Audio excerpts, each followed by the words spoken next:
اگرچہ آج بھی پاکستانیوں کی قابل ذکر تعداد سابق فوجی عامر فیلڈ مارشل ایوب خان کے دور حکومت کو ملک کا سنہری دور قرار دیتی ہے، تاہم اس دور کے حالات کا باریک بینی سے جائزہ بتاتا ہے کہ ایوبی آمریت کے دوران ملک میں کھوکھلی اور نام نہاد ترقی ہوئی، جس کا خمیازہ آج بھی ملک کو بھگتنا پڑ رہا ہے۔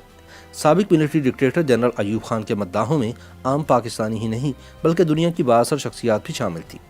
فرانس کے صدر ڈگال سے لے کر امریکی صدر جانسن تک مغربی لیڈران پاکستان میں اقتصادی ترقی کے گن گا رہے تھے۔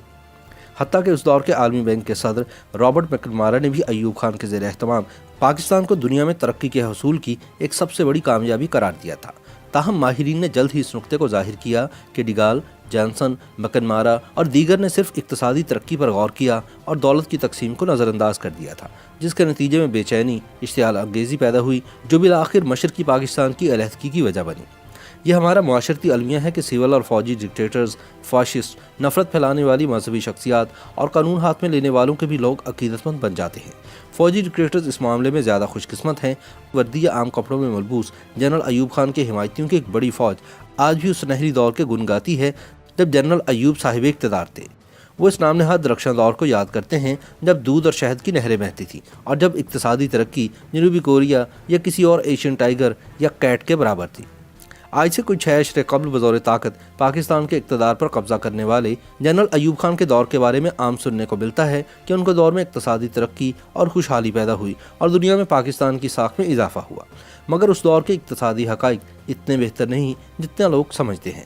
جنرل ایوب خان کی پالیسیوں اور اقدامات کا جائزہ لیا جائے تو پتہ چلتا ہے کہ ان کا بنیادی مقصد اپنی حکومت کو بحال رکھنا اور طول دینا تھا۔ یہ ان کی حکومت نے ہی بنگلہ دیش کی علیحدگی کا بیج بویا اور اس پودے کو بے تحاشا پانی فراہم کیا گیا۔ پھر اگلے چند برسوں میں سقوط ڈھاکہ کا واقعہ پیش آ گیا۔ ایوب خان نے محترمہ فاطمہ جناح کے خلاف حمایت حاصل کرنے کے لیے مذہبی بنیاد پرستوں کو مضبوط کیا۔ کئی لوگ اقتصادی ترقی کو ان کی غیر معمولی کامیابی گردانتے ہیں، مگر اس دوران آمدنی میں عدم مساوات کو فروغ ملنے سے ملک میں صرف 20 گھرانوں کو عروج نصیب ہوا جنہوں نے قومی وسائل پر اپنا اختیار جما لیا اور اپنے پاس کالا دھن جمع کیا۔ اس طرح باقی لوگوں میں غربت، بھوک اور مایوسی پھیلتی رہی۔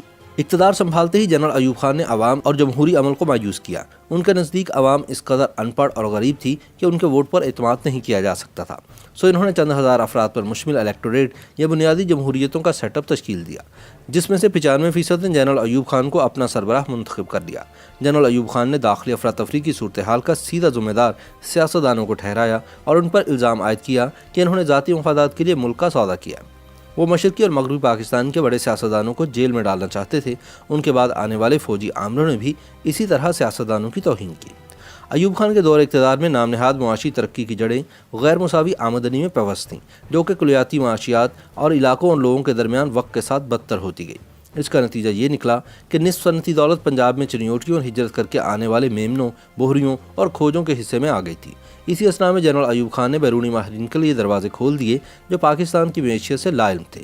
وہ لوگ جو ایوب خان کی حکومت کا دفاع کرتے ہیں وہ اس دور میں امن اور ہم آہنگی کی گمراہ کن یادیں وابستہ کیے ہوئے ہیں۔ سوال پیدا ہوتا ہے کہ اگر 60 کی دہائی میں اتنا ہی امن اور سکون تھا تو سن 1968 اور 69 میں پیدا ہونے والی بے چینی شدید اشتعال انگیزی میں کیسے تبدیل ہوئی؟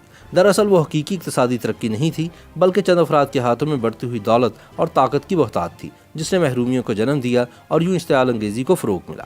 جنرل ایوب خان کی جانب سے برسوں تک مغربی پاکستان پر ترجیحی بنیادوں پر کام کرنے کا ہی صلہ تھا، جس وجہ سے مشرقی پاکستان والوں میں غم و غصہ پیدا ہوا۔ ایوب خان نے 3 بڑے منصوبوں جن میں نئے دارالحکومت کی تعمیر اور 2 بڑے آبی منصوبے یعنی منگلا اور تربیلا ڈیم کی تعمیر صرف مغربی پاکستان تک ہی محدود رکھی۔ علاوہ ازیں جنرل ایوب خان نے کبھی بھی مشرقی پاکستان سے ایک بھی بھروسہ مند ساتھی نہیں رکھا، بلکہ ان کے تمام خاص آدمیوں کا تعلق مغربی پاکستان سے تھا۔ منصوبہ بندی کمیشن کے سابق ڈپٹی چیئرمین ڈاکٹر محبوب الحق کی ایک تنقیدی رپورٹ میں یہ انکشاف کیا گیا تھا کہ ایوب دور میں صرف 20 گھرانے ملک کی 2/3 صنعت اور 3/4 بینکاری پر قابض تھے۔ جنرل ایوب لینڈ ریفارمز اور زمینداروں کے سیاسی اثر کو بھی محدود رکھنے میں کامیاب نہیں ہو سکے۔ معروف انقلابی شاعر حبیب جالب اس ناانصافی کو نظر انداز نہ کر سکے۔ سیاسی اجتماعات میں جب وہ ان 20 نودولتیوں پر ملامت کرتے ہوئے اپنی شاعری سناتے جو کروڑوں کو غربت میں چھوڑتے ہوئے خود اور بھی امیر بن گئے تھے تو سننے والوں پر سختہ طاری ہو جاتا تھا۔ حبیب جالب نے لکھا تھا، 20 گھرانے ہیں آباد اور کروڑوں ہیں ناچاد، صدر ایوب زندہ باد۔ معاشرے کو جدید بنانے پر یقین رکھنے والے ایوب خان جلد ہی مذہبی قدامت پسندی کی لپیٹ میں آ گئے، کیونکہ پالیسی میں آنے والے یکسر موڑ نے اقتدار پر ان کے اختیار کو طول دیا۔ چونکہ جنرل ایوب نے سن 1963 کی قرارداد مقاصد کے اہم نکات جنہیں پہلے آئین سے خارج کر دیا گیا تھا ان کو بحال کیا، اس لیے سرفراز حسین انصاری نے پالیسی کو دوبارہ دستاویزی صورت دی۔ کہا جاتا ہے کہ ایوب کی صحت کے مسائل نہ ہوتے تو وہ کبھی بھی رضاکارانہ طور پر اقتدار چھوڑنے پر غور نہ کرتے۔ سن 1968 کی خزاں آنے تک نمونیے کی وجہ سے ان کی صحت بگڑ گئی اور اسی وقت ذوالفقار علی بھٹو کی مخالفت نے بھی زور پکڑنا شروع کر دیا تھا۔ 21 فروری سن 1969 کو ہار مانتے ہوئے انہوں نے اعلان کیا کہ وہ سن 1970 میں دوبارہ انتخابات نہیں کروائیں گے۔ مارچ کے آنے تک یحییٰ خان بطور چیف مارشل ایڈمنسٹریٹر اقتدار پر قابض ہو گئے اور یوں جنرل ایوب خان کے اقتدار کا سورج غروب ہو گیا۔ YouTube پر گوگلی نیوز دیکھنے کے لیے youtube.com کی سرچ بار میں googly news T V type کریں۔ گوگلی نیوز کے پیج پر سرخ رنگ کے سبسکرپشن والے بٹن پر کلک کرنا نہ بھولیے۔ YouTube پیج پر اپلوڈ ہونے والی ویڈیوز سے باخبر رہنے کے لیے بیل آئیکن پر کلک کیجیے۔ آپ کو ہر نئی ویڈیو کے بارے میں نوٹیفیکیشن موصول ہو جائے گا۔